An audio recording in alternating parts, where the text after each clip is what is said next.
Ethiopian military officials mourned their late Prime Minister Meles Zenawi. As Meles's flag-draped coffin was brought into Meskel Square, the venue for the ceremony, few could contain their grief. Some collapsed.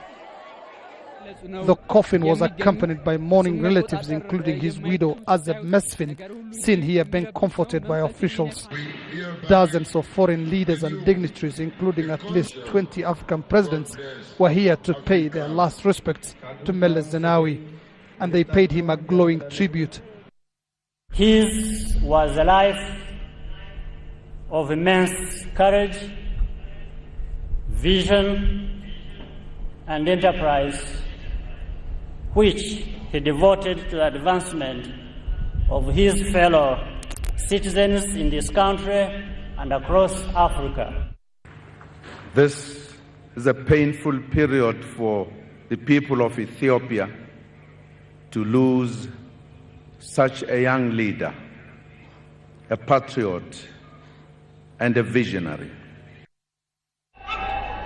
And the U.S. ambassador to the UN, Susan Rice, also praised the man she called a personal friend.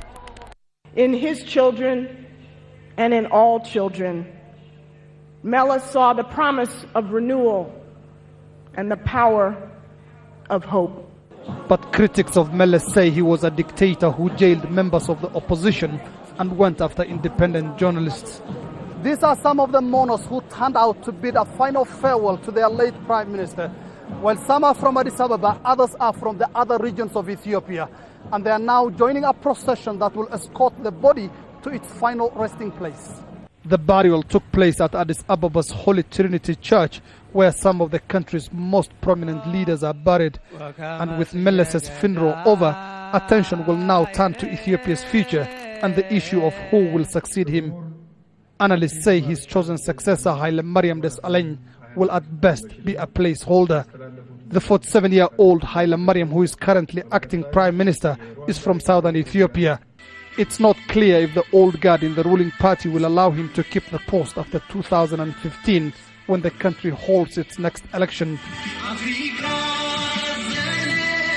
But the government is clear on one thing: the transition will be a smooth one. Mohamed Ado, Al Jazeera, Addis Ababa, Ethiopia.